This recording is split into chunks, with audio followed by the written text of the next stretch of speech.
आप लोग समझिए, भगवान कृपा करें मुझे कुछ, अरे कुछ नहीं, वो अधीन हो जाएंगे। बस बात को पकड़ लीजिए आप। विवेकवान वही है जो डोरी को पकड़ ले, पतंग के पकड़ने के चक्कर में डोरी ना छोड़ दे, कभी पतंग हाथ आने वाली नहीं। नाम डोरी है, पतंग प्रियालाल है। पतंगो यथा त्वाम अनुभ्राम्य माणा। नाम मत छोड़िए, पकड़ते रहिए, घसीटते रहिए। एक एक नाम आपका ऐसा जैसे हम डोरी घसीटते जा रहे, पतंग नजदीक आती जा रही, ऐसे नाम जापक के समीप रूप प्रकाशित होने लगता है। जो नाम ध्यान पूर्वक जप किया जाता है, इसके लिए और कोई साधन की आवश्यकता नहीं। देखो, अगर आप विद्वान शास्त्र पद्धतियों को जानने वाले जनों का संग करोगे तो ऐसे शब्द बोले जाते हैं। माना कि नाम की महिमा है, हम ये भी जानते हैं कि नाम की महिमा में अगर जरा भी बात करें तो अर्थवाद नामापराध लगता है। ये हम बहुत विद्वानों की बात करें, पर भाई शास्त्र भी तो आज्ञा करता है, शास्त्र विधि का पालन भी तो करना है। ऐसा थोड़ी है कि आप नाम के बल पर शास्त्र विधि का त्याग कर दें। और हम जहां से बात कर रहे हैं ना, बोले कहां से बोल रहे हो? बोले वृंदावन से बोल रहे हैं। क्या बोल रहे हो? विधि निषेध नहीं दास, अनन्य उत्कट व्रतधारी। हम उन आचार्य की शरणागति के बल पर बोल रहे जो शास्त्र विधि निषेध के दास नहीं है। करनी अकरनी दो विधि भूले, विधि निषेध सब रहे धरे। नर हरिदास ते भय बावरे, जे आह प्रेम प्रवाह परे। तो सुने न काहू की कही, कहे न अपनी बात। नारायण वा रूप में मगन रहे दिन रात। ना काहू सो बोलिबो, ना कोई व्यवहार। बस अपनी कुंवरी किशोरी को जियत निहारी निहार। कुछ नहीं चाहिए। ऐसे उपासक के सामने मोक्ष पदवियां सिद्धियां हाथ जोड़े खड़ी रहती हैं, पर उसको चाहिए ही नहीं। जब तक चाह है तो पकड़ में नहीं आएंगी, और जब चाह मिट गई तो सब घेर लेते हैं अपने आप, सारा वैभव रिद्धियां सिद्धियां सब। जब तक चाह है तब तक कर्म का भोग भोगना पड़ेगा। अचाह हो गए तो अब भगवत विधान लागू हो जाता है। अचाह महापुरुष के ऊपर प्रारब्ध नहीं, भगवत विधान लागू होता है। जिसको इस बात पर विश्वास नहीं वो प्रवृत्ति में फंस जाएगा। ध्यान दीजिए, इस बात पर विश्वास नहीं है कि नाम चल रहा है प्रियालाल का, अब मुझे कोई साधन की जरूरत नहीं। पूज्य भाई जी महाराज, मैं अपनी पहली और आखिरी बात कहता हूं कि आप नाम जप का नियम लें, निर्वाह प्रभु करेंगे। और कोई साधन करें, हम रोकते नहीं हैं, पर यदि आप नाम जप करते हो तो किसी और साधन करने की आवश्यकता ही नहीं है।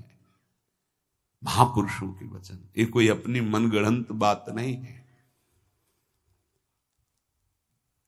भगवान ने अपने को सहज में प्राप्ति करने का उपाय अपने श्रीमुख से बताया।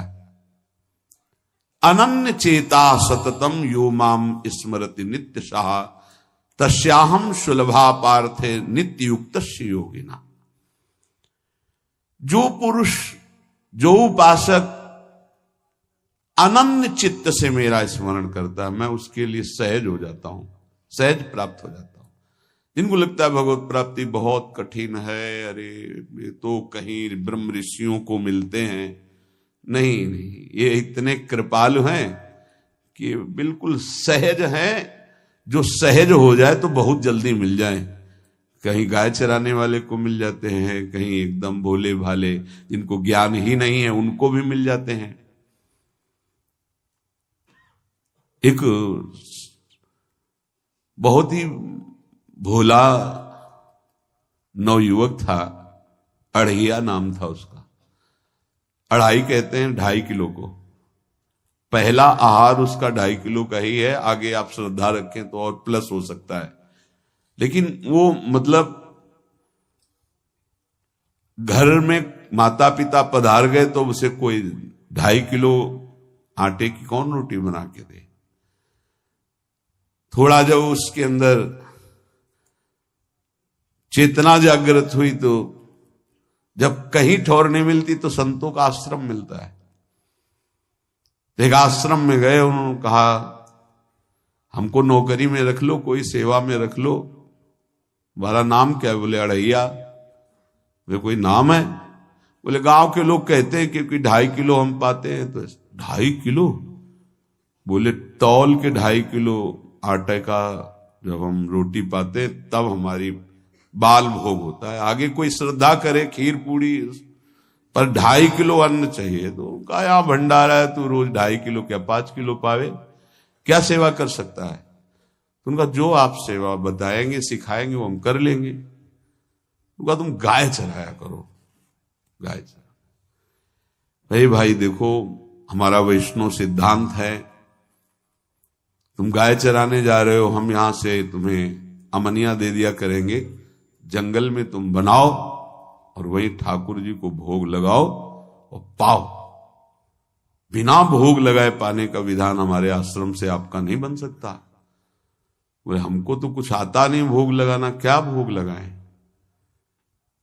उनका जब आप बना लीजिएगा, क्योंकि अब यहां 2.5 किलो तुम्हारे लिए अलग से बन करके जाए, तुम अपना बनाओ, जो जो चाहो भंडारी से कह दिया दे दिया करो, वहीं लकड़ी बीनो, वहीं बनाओ और गाय चराओ और ठाकुर को भोग लगा के पाओ। जितना मनावे आप पाओ। पहले दिन भोग मिला तो बाटी बना, गरीब आदमी था, घर से तिरस्कृत था, वो सब जानता था। बाटी ऐसे उपला बीन लिए, बाटी बनाए, 2-4 आलू का भरता बनाया, 2.5 किलो आटे की बाटी। उसने कहा गुरुदेव के ठाकुर आओ भोग लगाओ आके। बड़े बड़े ऋषि मुनि मंत्रों से आवाहन करते रहते हैं, सरकार पधारते नहीं, केवल भाव से भोग लगाते हुए। इतने लीला बिहारी प्रभु आ गए श्री राम जी। अढ़ैया ने आंख खुरक लगी ऐसी तो आंख खोल के देखा, नवीन मेघ कांति, अरविंदाक्ष, सारंग धनुष धारण किए हुए सामने खड़े। कहा कौन हो आप? मैं राम जी कहते हैं। आपने कहा गुरुदेव के ठाकुर आ, तो गुरुदेव तुम्हारे जो है उनके हम ठाकुर जी हैं। सही में आते हो तुम? बोले आए तो गए और हम पाएंगे। बड़ी खुशबू आ रही है आलू के भरता की, तुम्हारी बाटी बनी हुई। और गुरुदेव ने कहा तो भोग लगा के पाना, मतलब आप पाते तो हैं? नहीं सुना है। बोले नहीं पाते हैं, पर सबका नहीं पाते हैं। आप जैसे भक्त जब पुकारते तो बिल्कुल कुछ नहीं जानता था। इसीलिए हम कह रहे बड़े बड़े विद्वान और योगी जन रास्ता देखते रहते हैं। हरिवंश महाप्रभु ने इसीलिए लिखा है, मुनिमन ध्यान धरत नहीं पावत, करत विनोद संग बालक भट्ट। ये विनोद करते हैं, प्रकट हो जाते हैं बड़े बड़े मुनियों के जो ध्यान में नहीं आते। काश तो आप हमको ऐसे ही रखोगे, क्योंकि आप आ गए तो आप भी। तो प्रभु ने कहा जब तुम 2.5 किलो पा सकते हो तो हम तो 2.5 मन भी पा सकते हैं। बोले हमको ये पता नहीं था कि गुरुदेव के ठाकुर इतने भूखे रहते, पर आप अलग पत्तल में ले लो, अपने पूरे पत्तल में तुम आपको पाने दें। बोले भोग थोड़े ऐसे लगाया जाता है कि तुम अपना रखो, तुम अपना रखो।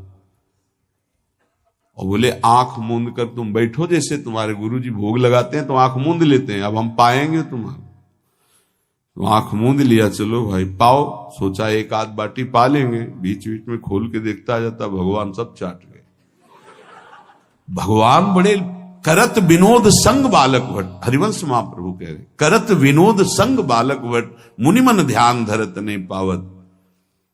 आँख खोला, बोला आज हमको भूखे रखोगे? बोले जानते हो तुम्हारे गुरुजी ने क्यों भोग लगाने के लिए कहा है? आज एकादशी है, तो तुम्हारे गुरुजी के यहाँ एकादशी रह जाती, इसीलिए तुमको अमनिया दिया, वहां बनाया नहीं, और तुम्हें रोज अमनिया देंगे। तुम रोज आओगे, हम बुलाएंगे तो? अब आप बुलाओगे रोज तो आएंगे नहीं, हम रोज रोज आएंगे। बोले तो ठीक है, अब अगली बार से